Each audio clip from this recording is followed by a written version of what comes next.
Hey Science 20s, today we're going to be looking at earthquakes, and specifically we're going to be looking at how earthquakes travel.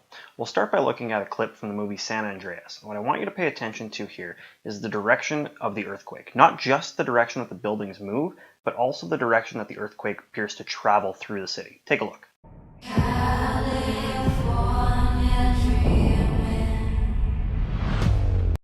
Alright, so what I wanted you to notice there was that while the buildings were moving up and down, the earthquake itself appeared to be traveling forward through the city through a wave.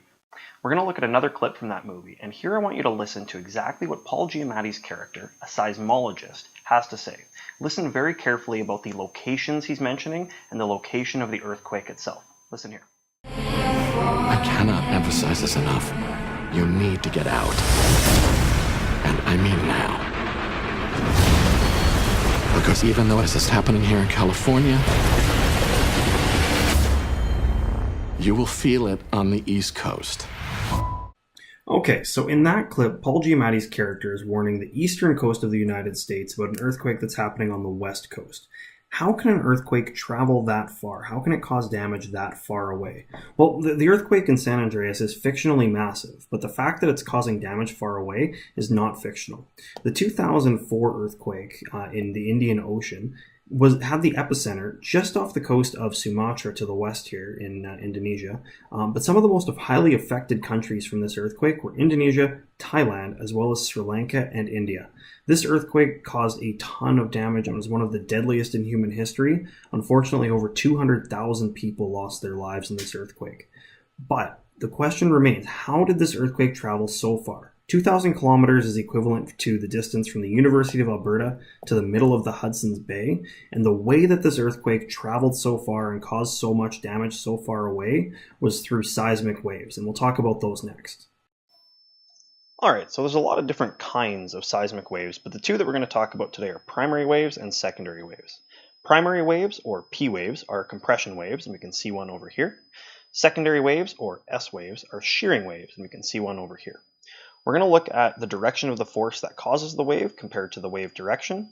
We'll look at whether these waves travel faster or slower than each other, which of these two cause more or less damage in earthquakes, and what mediums they can actually travel through, whether it be solids or liquids or only solids. So we're going to compare these two, but before we do that, let's go ahead and make our own seismic waves to take a look at how they behave. Okay, I'm going to start by making a primary wave, or a compression wave.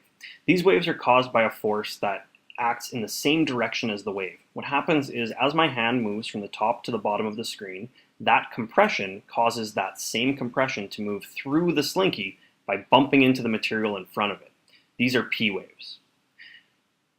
Now let's take a look at a secondary wave. Here my hand moves from the right to the left, but the wave itself moves from the top of the screen to the bottom of the screen. Let's slow that down a little bit more and watch the direction of my hand movement. It moves only from the right to the left, but we have a wave that travels from the top of the screen to the bottom of the screen. That wave must have traveled that direction because you can actually see how my cat feels that wave, even though he's a few feet in front of me. Let's talk more about these P waves and S waves now.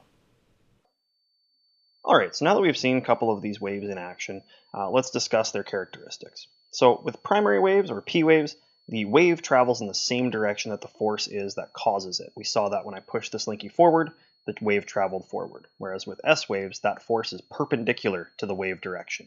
When I moved the slinky back and forth, the wave traveled forward.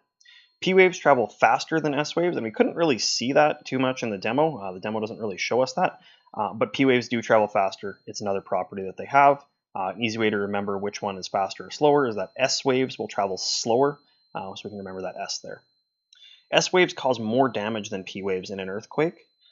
The more damage is caused because that ground is being shaken back and forth repeatedly, whereas with P waves, that ground is shaken forward and backwards essentially one time per wave.